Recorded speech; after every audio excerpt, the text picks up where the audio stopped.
Ladies and gentlemen, traveling friends and foragers, my name is Jared, and with me is my very friendly friend, Anna. That wasn't redundant at all. I'm just so friendly. That's true. We will be your hosts for the episode. We are honored and grateful that you have joined us at our table. Here at the Game Table Podcast, we take a look at various board, card, and other tabletop games. We give an overview, provide a little insight on how to play, and share some of our thoughts, all in an attempt to give you an idea of how well it would fit for you and your table. Today, we will be looking at Wild Gardens, designed by Isaac Vega, artwork created by Alyssa Minold, and published by Rose Gauntlet Entertainment. Wild Gardens is a game inspired by real-life foraging, where players use action selection to forage a variety of ingredients, cook up some delicious dishes, and make new friends by sharing what you have made. There's a variety of choice and style that allows you to tailor your foraging experience in the gardens of the wild to be the one that will leave both you and your guests satisfied. Does this game satisfy well? As well as a nice cold glass of wild raspberry soda? Yum! Join us at the table to find out as we discuss.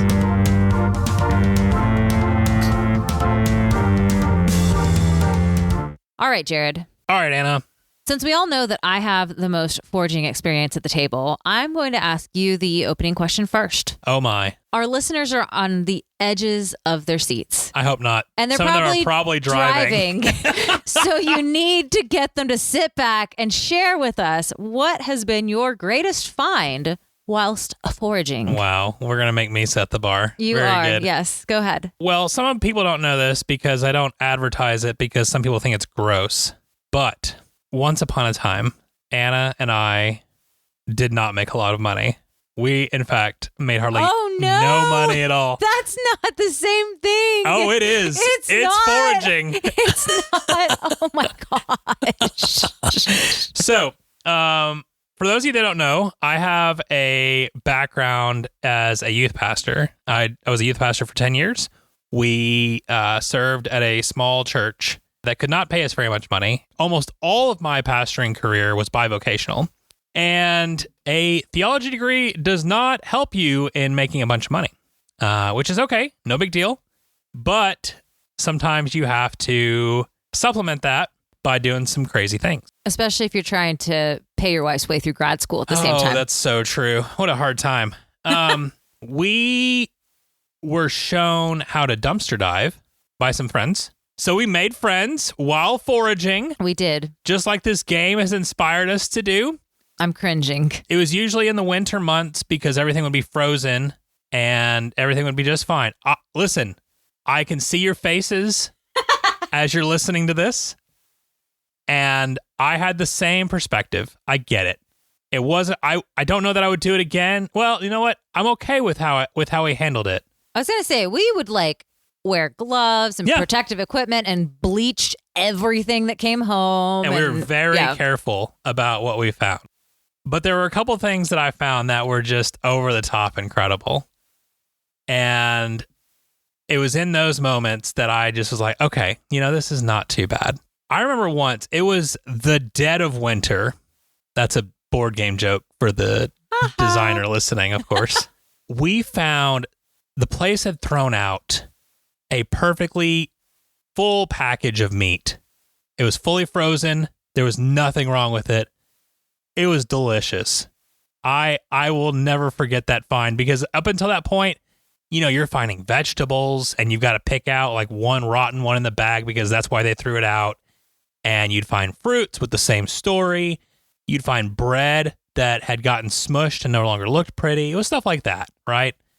So you're always trying to make do with what you found, but man, I don't know. It was like it was close to the expiration date. It wasn't even expired. I couldn't believe it. No, it had 3 days left or something. Yeah, it was wild. Yeah. We went home and cooked it the next day. It was great. I know this is not normal foraging, but it was such a great find. And for the time in our lives that we needed it, it worked great. I thought you were going to tell them about the cake that we found, because we'd find cake that that's true. That the cake was top awesome had too. been kind of smashed in, and so the icing didn't look pretty, and then they'd throw away this entire cake. Oh my gosh, when we found that cake was awesome. We ate that for days. That was very fun. That was so cool. I remember we found a table one time. Oh yeah. It was like the box had gotten damaged. And so they threw this table out, and we got a whole table. That was awesome, too. Yeah, that was my gardening table for a long time. So we did that for a while. Even after things got better financially, we did it for a little bit until one day I found some live meat. I did. I was deep in it. It was just me and my buddy. I was in the dumpster, and it was really dark. He had walked away with the light to go put some stuff in the car and came back. While he was gone, I put my hands up on the side of the dumpster to pull myself out. And there's this big possum that's just staring me in the face. And I look at him, and he looks at me, and he goes, and I about peed my pants. And I was like, all right, I'm done. I can't do this anymore. And that was the end of my dumpster diving experience. Well, for those of you that are listening, I just want to summarize that Jared gave up dumpster foraging as soon as it turned into real foraging that involved live plants and animals. No. That's what I heard right then. No. This thing made it very clear that I was in its territory. This is my dumpster. I Move was like, on, all right, buddy. when I'm sharing with the possum that's about to ready to eat my face, I think I'm good to call it. Oh my goodness. Wow, you set the bar. You did not think I was going there, and I love it. I am terrified that you went there still. I don't know what to do now. Oh, I love it. All right. Well, it's a big part of our early marriage, babe. I can't just ignore that. No, you can't. All right, your turn. What's your greatest find while foraging? So foraging actually has been a part of my life my whole life. Sure. I remember being a kid and being taught by my parents, even the little like weeds that would grow in the yard. Yeah. Like which ones you could like pick and suck on or chew on because they were sour, or like chewing on mint leaves and things like that because they were spicy. And so that was fun. So I feel like I've always kind of had my eyes open. I wouldn't say it's until adulthood that I started actually studying books, which I mentioned because that's a part of this game. Sure. If you're going to be a really master forager, you do have to do some research. But probably some of my most fun finds were when I was a kid. We lived in Pennsylvania for a good chunk of my childhood, and things just grow in Pennsylvania. Mm-hmm.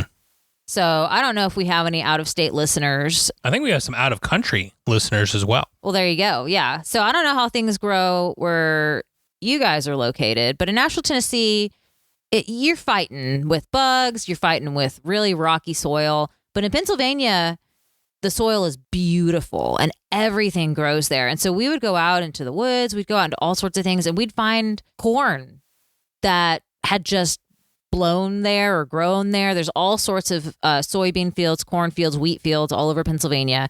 And so we'd find whole areas that were just growing up, and we'd come home with corn, or we'd come home with wheat or things like that, which was really, really fun. But probably my biggest one was, I remember we were walking and finding this huge old apple tree. That's cool. It was so cool. And it was right at the right time. And the apples that were dropping. Now, we had 2 apple trees in our own backyard. Sure. But they were not like this apple tree. This apple tree was like as tall as a 3-story building. It was like old and gnarled. And it was dropping apples that were literally like as big as my head as a kid. Wow. They were huge and they were crisp and delicious.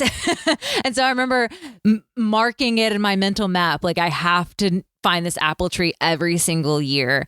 And there were a couple apple trees that we found actually. And we would go around apple picking season.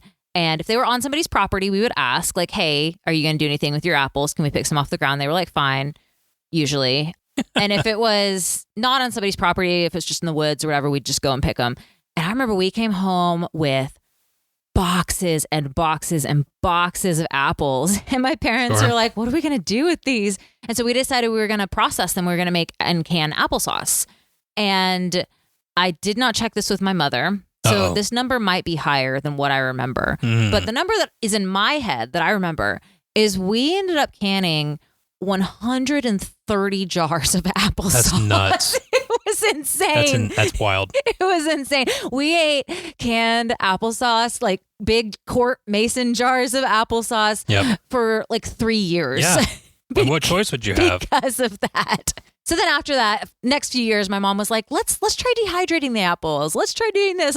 Because we were just still eating the applesauce from the years before. Anyway, it was very, very fun and a wonderful taste as a child of going out in nature, finding things, and then cooking, making something out of them that we could enjoy and be proud of, which is just what this game is about. Sure.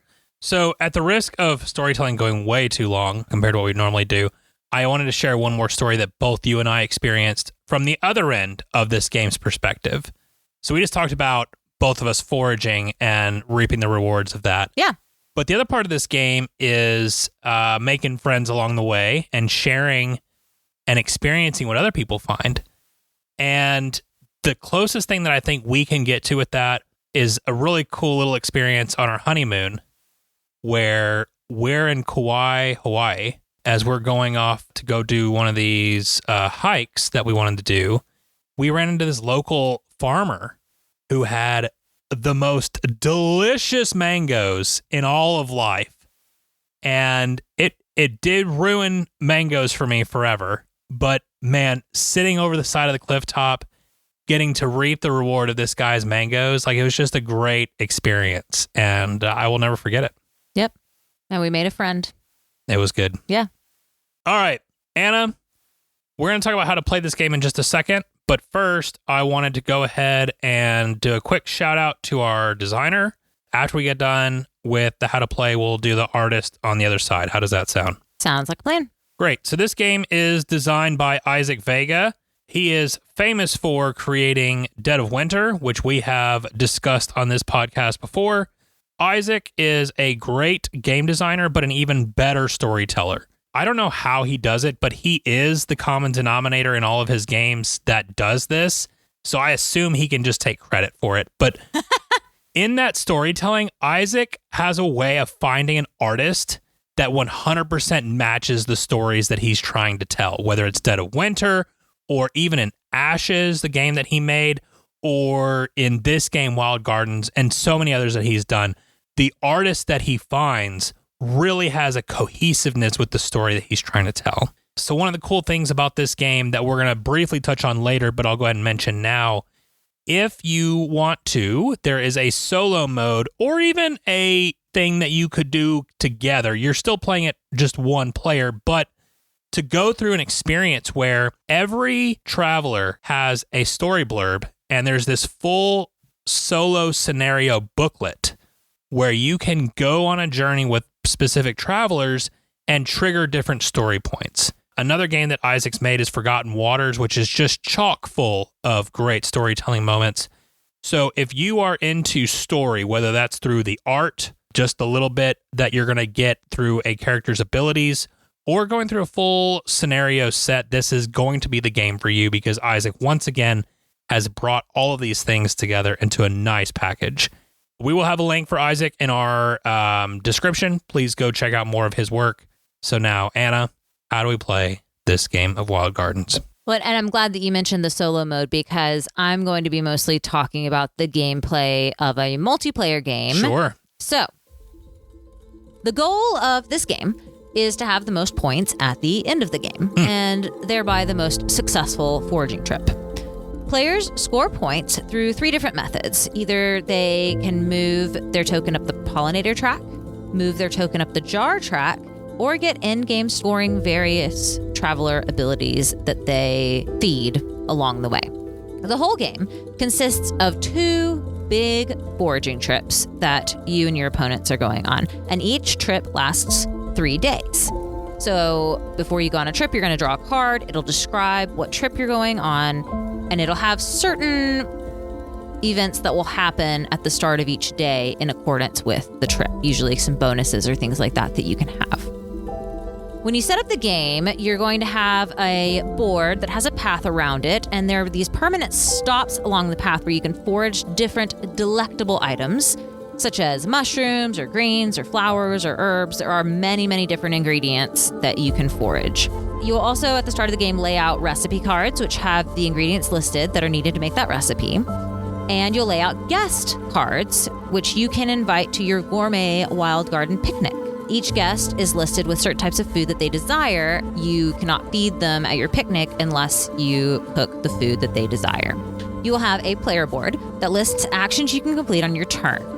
And you will also have turn markers that are labeled with the numerals 1 through 4, and one wild that could be any numeral from 1 through 4. On your turn, you're going to take one of these markers and you're going to put it down on the action that you wish to take on your turn.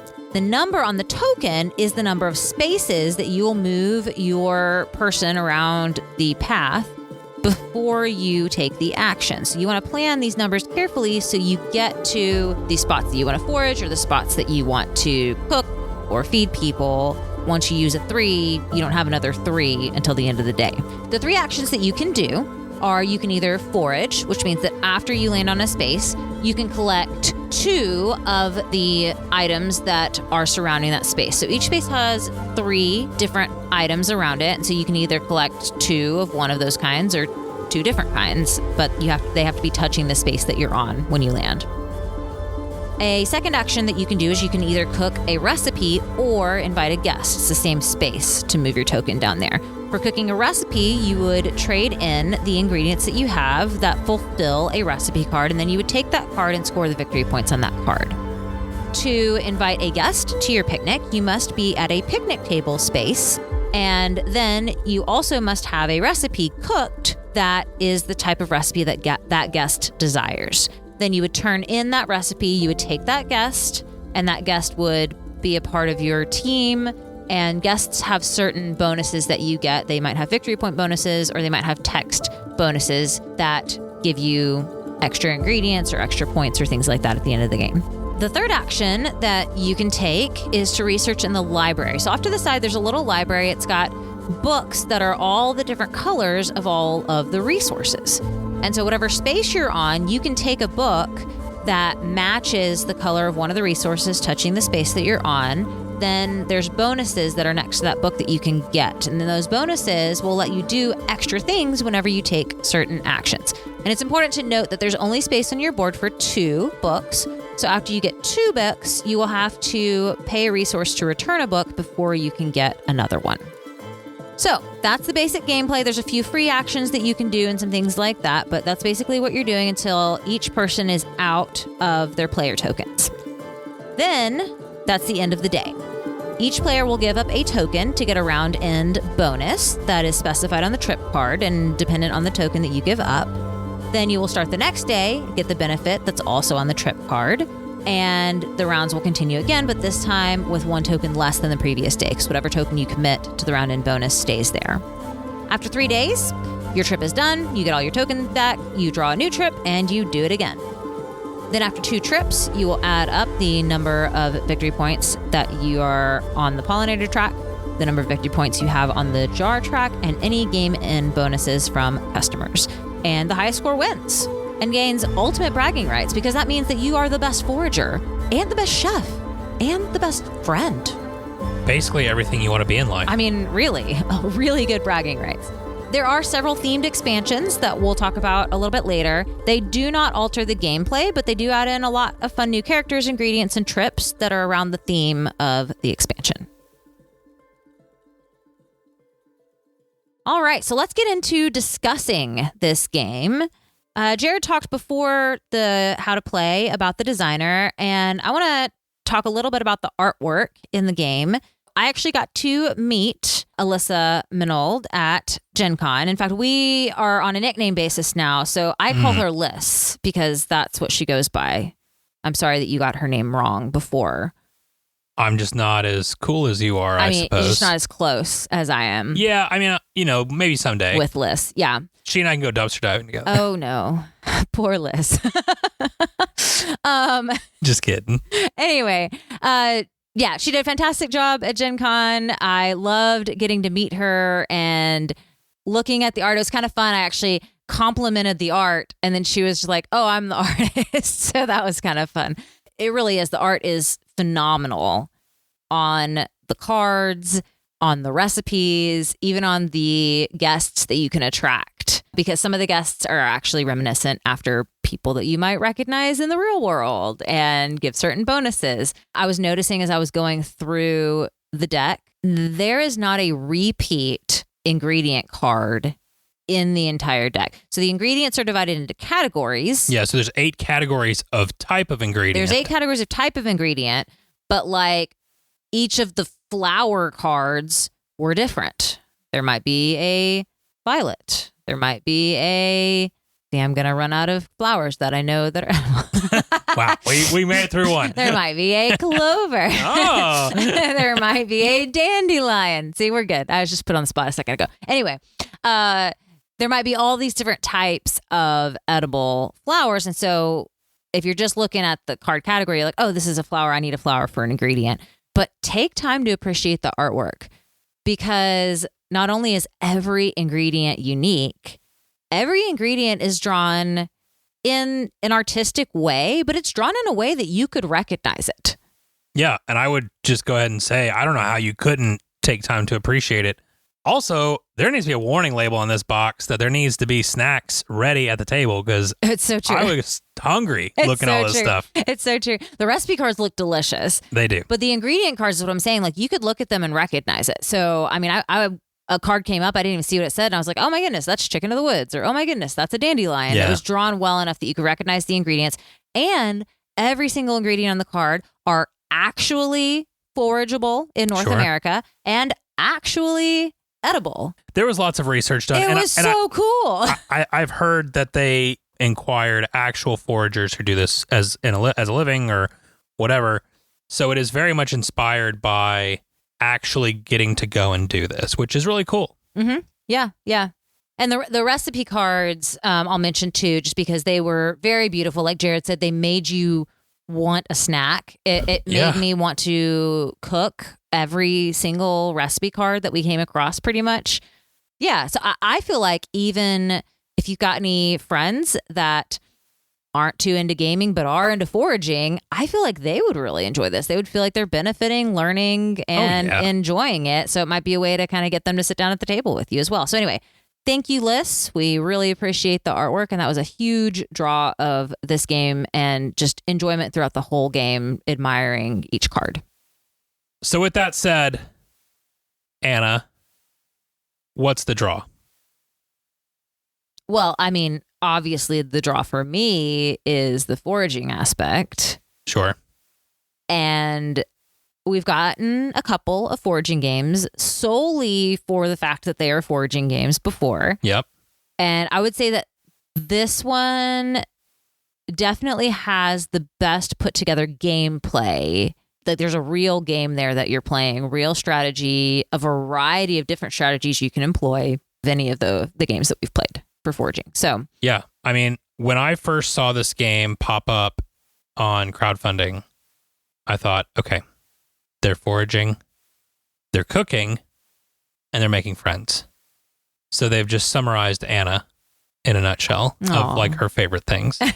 These are my favorite things. That's right. And I had to get this game. I was very excited to get it. I always love finding games that you and I can enjoy together. I think for me, it was so much fun just going on a journey of finding the various ingredients, deciding how I was going to use them, and then seeing the different people that I could interact with along the way. I thought it was so cool. I mean, and like I said, with, just Isaac's games in general, just allowing space for that narrative to take place, even if it's not necessarily right in front of you. There's not, in the multiplayer game, there's no game blurb. You've got to kind of just feel it yourself, but it still very much felt like I was walking through a narrative of me just taking a couple of days to go on this journey, and I really appreciated that. All right. Well, Jared, what would you say was your favorite mechanic as you were going through this game? I think this game wants to have a very low barrier to entry. And when games do that, I like to kind of shift my lens a little bit for what I like the most in that game. I love in a game like this where it's all about we're here to have a good time, tell a cool story, enjoy what we're doing. I love beginning of round abilities where it's just like, hey, everybody's going to get a little bit. It's going to let you get started. And then you can kind of decide from there how you want to work your path. Every day or round, you get at the beginning of the round ability. And for me, it's not anything revolutionary. It's not anything crazy. But for this game, it fits so well because I went from looking at the board and saying, how do I do this? What do I want to do? To all of a sudden, oh, I've got these ingredients because that's what day one gives me. Cool. Okay, now I can do this. And they can do that too, but that's okay because I know what I want to do now. And then at the other end of the round, I also appreciate you've got to give up one of your action tokens for the rest of that trip, but you get a cool bonus. And sometimes getting a better bonus requires giving up a token that you don't want to get rid of. And so I like that tension of deciding, is this bonus worth what I'm getting out of it? What about you? Well, that's interesting because it didn't even cross my mind talking about mechanics, the end of round and the beginning of round things. Because I don't even think I really paid attention to those until probably the second trip. I was like, okay, this thing is going to happen again. Like, and I didn't even remember that it was going to happen. The second trip I did pay attention. I think I did better with choosing my end of round and saving the ingredients that I needed to get the good one that I wanted and things like that. Yeah, I don't know. I just really, like I said, I like things that kind of help guide players that are not necessarily hardcore gamers without it getting in the way. Like this gives you a thing and then it gets out of the way to let you still decide what you want to do. Yeah, I hear you. I would say that my favorite mechanic is the flexibility of the game. When we started the game and I'm sitting here trying to be like, okay, what exactly, how does this play? Because some games where you're collecting ingredients and trading them in for things that then trade in for another thing, they have to be very precise. And you've got to pick just the right thing and get it before the other person does because they're saving for it too because it's obviously the best thing on the board. Right. And you've got to make sure that it all stacks perfectly so that the one bonus that the one person gets you gives you just the right amount of resource to swoop in and buy the next one and you got to plan it all out really, really carefully. And I didn't know if this was going to be that precise of a game. And it is not that precise of a game. Like Jared said, I think at many different points in time, I could just kind of look at my resources, look at what we've got and be like, okay, what would be the next best move? You didn't have to plan a lot of moves ahead. You could. There were a couple of times where I did plan ahead and say, oh man, if I get this guest, they give me extra resources, which would then let me buy this other card that needs a bunch of that type of resource. So you could do a little bit of stacking abilities like that, but you didn't have to. It didn't have to be that precise. You didn't have to plan so far ahead. It had a lot of flexibility to be able to you didn't have to decide on your strategy out the gate and then just stick with that. You could change along the way and the game still played perfectly fine. And I think would still be enjoyable too. I think it would be enjoyable for people that like to plan out, moves that can stack and kind of build on each other. And I think it could also be enjoyable for people that don't want to play like that and just want to be like, okay, what do I have? And I just need one more research to get that. Let's do that next. So that was my favorite part about it. Adding to that flexibility, I was just, while you were talking, I was thinking about, and you get 6 recipe cards that are face up at all times. Yeah.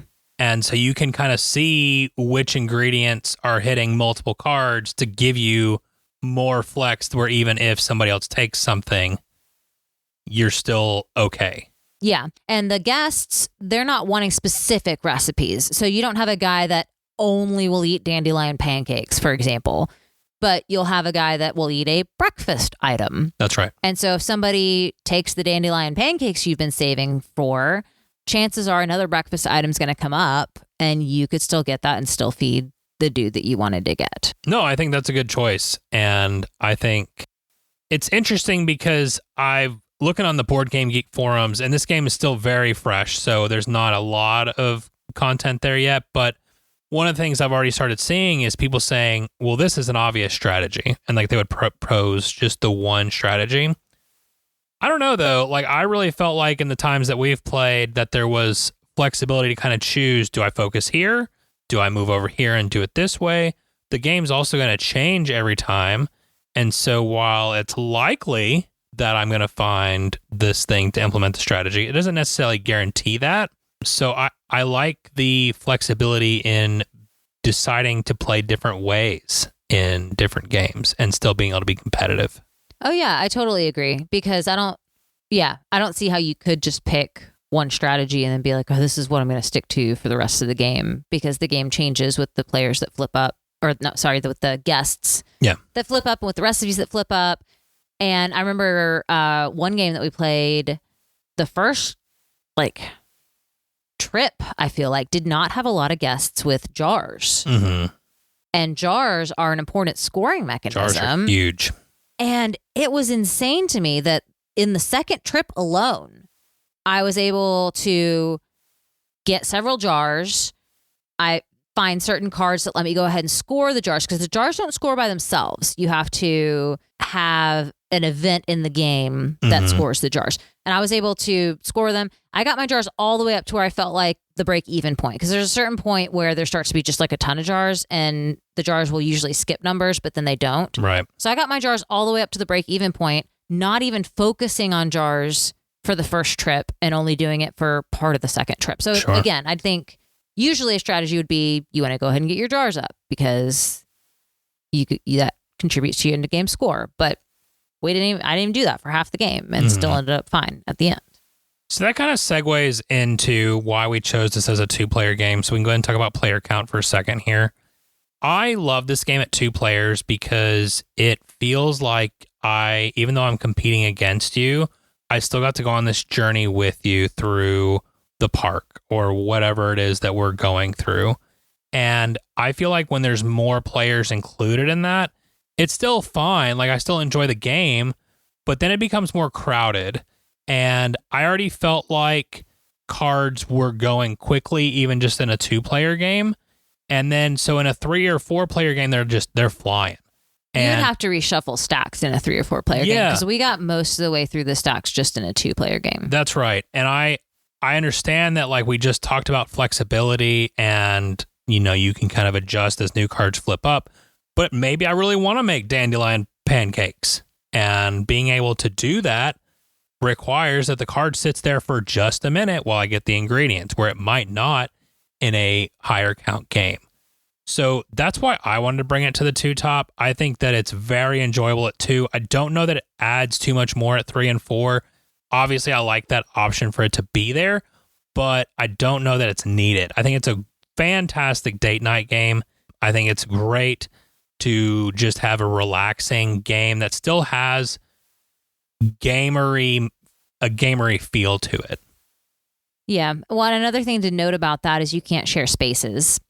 And so if the board gets more crowded, so the way that it works is when you're tracking your movement around the board, you actually skip spaces that other characters are on and you can't share a space. And the board is flexible in that there's a couple of places that the path splits, so you can go different ways, but it also has arrows where you have to continue going around the path. So that would also limit your spaces that you could go to. There'd be more spaces blocked. Yeah. And we would say that even in a 2-player game, there were times that we blocked spaces that other people wanted. So it could get a little bit more, I think it gets a little bit more cutthroat with 3 and 4-player because you can block people and everybody can see all the cards that are available. Everybody can see the guests that are available. Everybody can see the resources that you have in front of you and could potentially steal recipe cards, things like that. Now, again, there's flexibility. 100%. You can go for another recipe card. It'll be fine.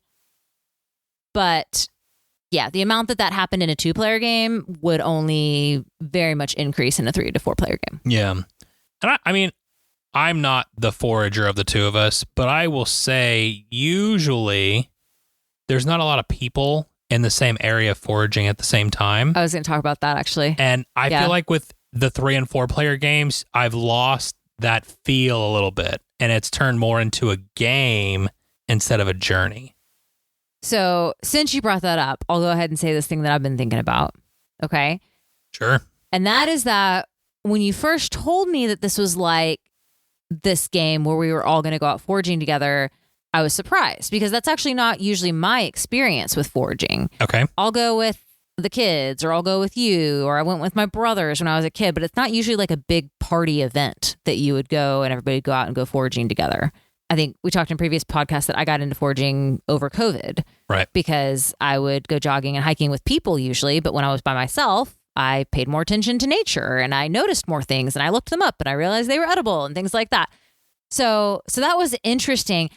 But I have to tell you, I was kind of happy with the gameplay around that because I felt like it was a little bit more like you're together in this area, but you're each going off trying to find your own things. Yeah. And to be honest, like that felt a lot more realistic to me than both of you going and trying to find the same things. Mm-hmm. Because often if you go out and you find a mushroom, you just found a mushroom and it's your mushroom and there's not like mushrooms for all that are in the same area.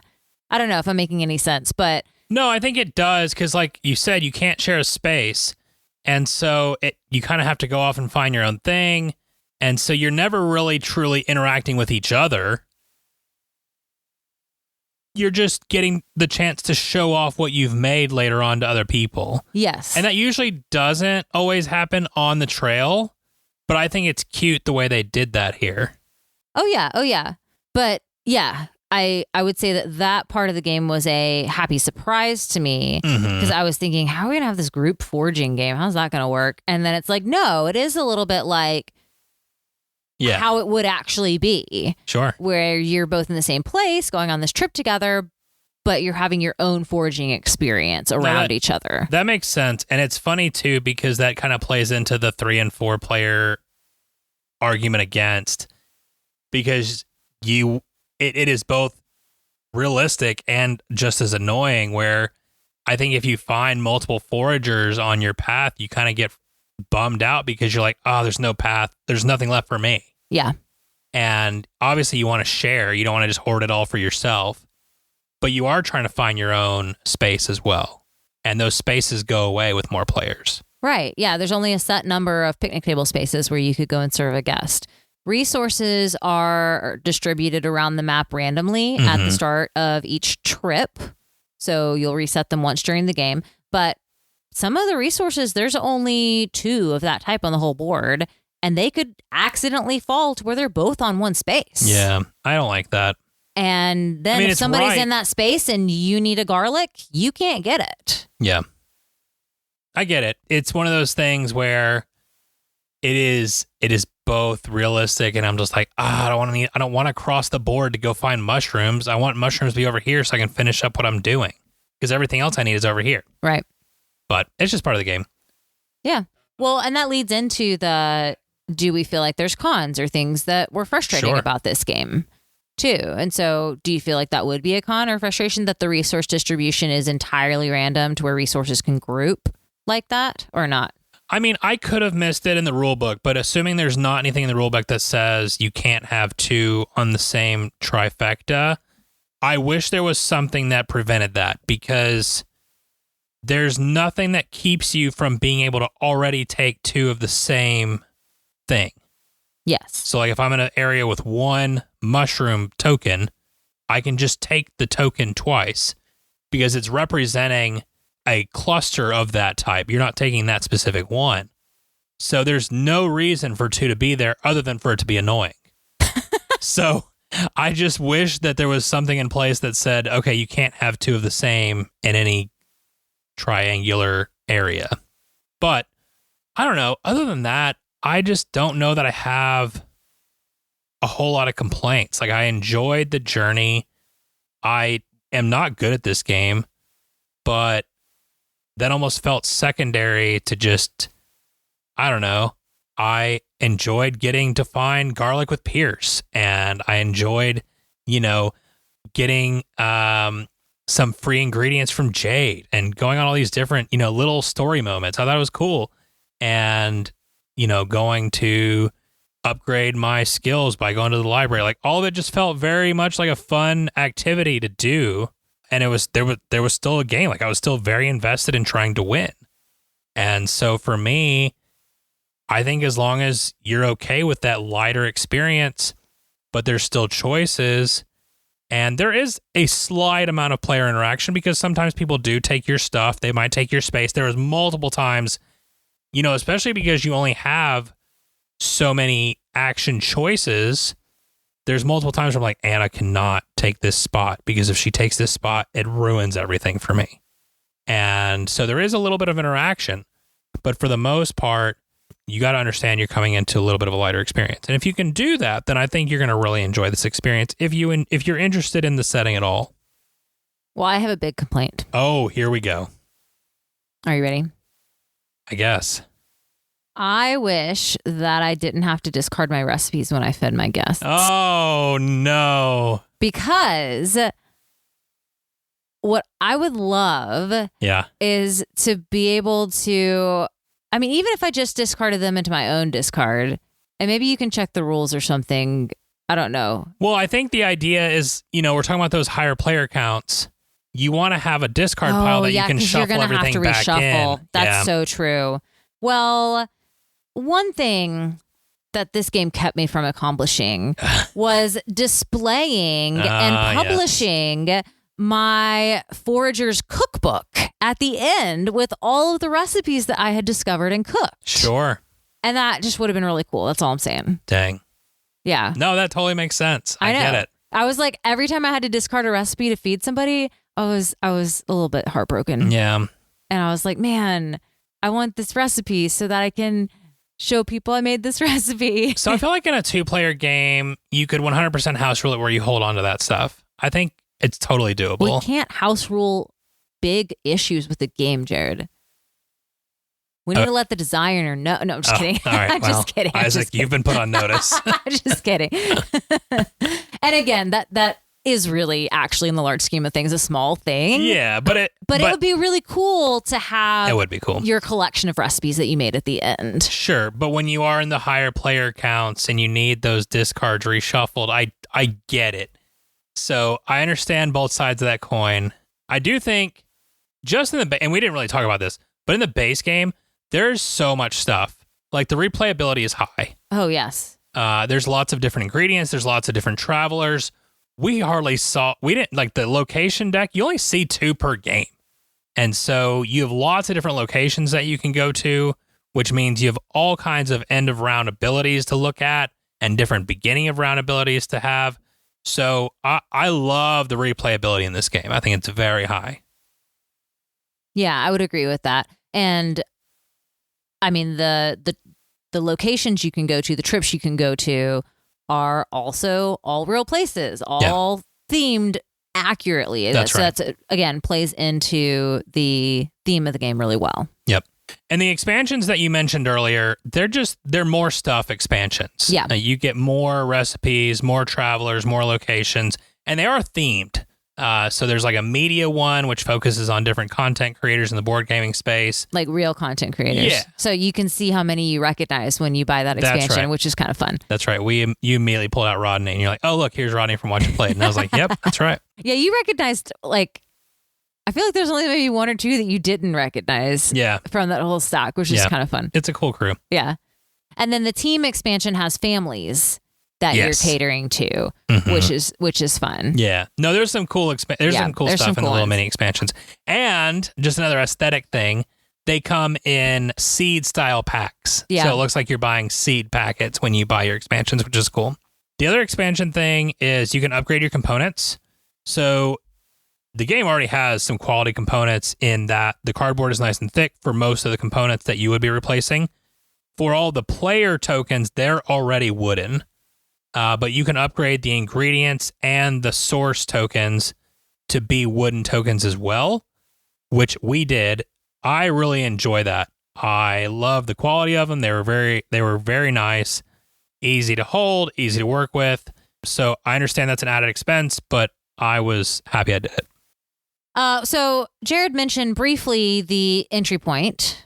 There is a low entry point for this game. Yep. You can learn it incredibly quickly. Now, your first setup might take a little bit. There's quite a few things to set up. You have to divide out your ingredients, set up your rows of cards, set up your player board, that kind of thing. It's going to take a little bit of space. You're going to want... It does have a footprint. A pretty big table. No airline tray table. Yeah, and so I'm thinking about somebody coming in and seeing, oh my goodness, there's this track and these ingredients and this board and this board and this board. It might feel overwhelming at the start. So that's a good thing to be aware of if you're inviting your foraging non-gamer hadn't set foot in a living room because they've been camping for 6 months. You know, like if you're inviting those people, just be aware of that reaction that they might have seeing this huge game on this table. And you just need to reassure them, no. We're just going to go on a foraging trip. It's going to be really fun. Yep. Appreciate the artwork. Tell me if you found any of these things and if you want to, if you've made any of these recipes, whatever. Anyway, because it is a very low entry point. Mm-hmm. Now, I will say that once you get into the game, just be aware that the game it's not a short game for it being a low entry point. It's not a super long game. We're not talking like you need to reserve a whole afternoon, but you should reserve an hour. I think 45 minutes to an hour is fair. 45 minutes to an hour for it. I think it's going to clip a little bit faster once you really know the game, but it's in that 45 to an hour space. And if you have players that get overwhelmed by a lot of options, that's something to be aware of too, because you do have a variety of spaces you can move to, a variety of recipes you can make, and people that you can talk to. And so if you've got people that have a little bit of AP, that is analysis paralysis. Yep. Where they get overwhelmed by having a lot of options and trying to figure that out. That is a possibility with this game that might make it take longer. Or if you get overwhelmed by people that are kind of intimidated by stacking abilities, like, oh, I've got to buy this recipe to then attract this person. That's something to be aware of as well. But I think also with those people, the flexibility is going to make them feel like, okay, I haven't totally messed everything up if I don't stack it right. Yeah. There's going to come another opportunity later on the road. So anyway, just wanted to mention those for all the people that you want to invite to play this game with you. No, I love it. All right. Price point. MSRP for this game is $70. And I found it on Game Nerds for $49.97. Wow. Can everybody find it on Game Nerds for $49.97? Absolutely. Wow. I think at $50, this game's a steal. That is a complete steal. I had no problem paying MSRP for this or whatever. I can't remember what discount we got for going through Kickstarter, but I don't even think I'd be upset at $70. I think the art is so good. The components are awesome. The gameplay is great. Very happy with the price point for this game for what you get in the box. I completely agree. Yeah, when you saw 70, I was thinking that is a perfectly reasonable. Yeah, for the artwork and the components. And $50, man, somebody needs to really take advantage of that before everybody realizes that this game is actually worth a lot more than that. All right, let's jump into grading and final thoughts. Anna, this game was purchased with you in mind, so you get to go first. I mean, I don't. There's no points deducted. I have to give it an A+. Wow. I have to. Even with your massive complaint. Well, the fact that I called it a massive complaint was slightly a joke. Oh, I see. I do still want my. Oh, I get it. Publishable foraging recipe book. I saw the seriousness on your face. I desperately want that, but that actually has nothing to do with the gameplay. So I really can't deduct points. Sure. For the game not doing something that it wasn't asked to do. So yes, I think an A+. There's very little not to like or to be frustrated about or that didn't feel like it worked as we have played through this game, and it was a lot of fun and beautiful. And like you said, felt like a very fun journey along the way. Jared mentioned that he feels like he's bad at this game. And I'll say my attitude the first time we played the game, after I realized, I was like, I'm not even going to think about strategy. I'm just going to have a ton of fun enjoying the artwork, making the recipes, seeing where we're going, and completely enjoyed that game, not even really paying attention to the score track. So very enjoyable from a variety of different perspectives. There you go. Right on. I think I'm going to give this game an A. I think it's very good at what it is trying to do. I love the artwork. I think they absolutely crushed that. I love the way that the theme interacts with the gameplay itself. I love that it gives me the feel of going on a journey. I wasn't even really looking for that, and I still got it. I was just happy to sit down and have a good time playing a foraging game with you and found myself on this journey, which I thought was cool. I don't really have a lot of complaints about this game. I mean, we've talked in the past about randomness, and I just don't know that it bothers me a whole lot. Even the times where I'm having trouble getting what I need, I'm just kind of like, all right, well, that's just part of it. I just kind of shrug it off. So for what it is, for the weight class that it sits in, I really enjoy it, and I don't have a lot of complaints for it. I don't really want to give the plus on there because, well, in my weird way of looking at things, it wouldn't exist on my non-existent top 10 board game list, but I really enjoy it, and I love that you love it, and I love playing it with you. So I can't get anything lower than that. So it's like up there with one of the highest rated games I've done on the podcast. So it gets high praise for that. And yet you're surprised by it as you're rating it. I don't know. I'm not really surprised by it. It's just my own weirdness of trying to figure out how to stack different games in my mind of priority. Yeah, but that makes sense. I think it's an A. Absolutely. Well, and you've got to be aware that for some people, the nature theme just isn't going to grab you. Yeah. And Ian and I have talked about that in the past, about how there's just so many nature games. Mm-hmm. And I think that it has a few unique theme things to it of the making the friends. The foraging thing is still relatively new in the true gamery games. So I think it can stand out that way. But I am nervous that it's going to just blend in with the other nature games out there. And I would love for it to be able to stand apart because I think it is a good game. Yeah, I agree. Well, I'm just wondering if that might be another reason to give it an A as opposed to an A+ for you. And that's something I think it's important for listeners to be aware of too, is because, I mean, games are so themed nowadays that if you're not getting into the theme, you're not going to enjoy the game as much. I think that's right. And if your theme is more like you want survival games or more cutthroat player interaction games, or, I mean, and this one has player interaction, but you're in a garden foraging. It doesn't feel very cutthroat even when you're having the player interaction. Sure. So I think theme might be a part of scoring it slightly lower for you. Yeah, but I also want to be fair to let it stand on its own merits and not let the hobby dictate for this game, if that makes sense. So it's a weird give and take, but all in all, a very roundabout way of saying it's an A. Great job to the Rose Gauntlet team. And, I think all of our listeners are A+, as long as we're talking about ratings. So that's my really great transition to our outro here. Oh. So all of my Smooth. A+ listeners and my A+ wife, thank you for being here. Aw, you're welcome. If you have feedback or want to give us your thoughts on the game, we would love to hear from you. Links to our socials are in the description. If you don't like socials, I totally get it. Check us out at our website at thegametablepodcast.com. Shoot us an email at thegametablepodcast@gmail.com or find us on Boardgamegeek. 5-star reviews, subscribing to your podcast player of choice, following us on socials, and joining the conversation on Discord. All of these heroic actions are immensely helpful in growing this podcast. Special thanks to Angie Santiago for her cover art, to Anna Snyder, who made the intro and outro music, and to Alexei Chistelin for the How to Play background music. Join us next week as Ian and I head back over to the feature table. In the meantime, may your dice rolls and your card draws be blessed, and your experiences at the table be ones to remember forever.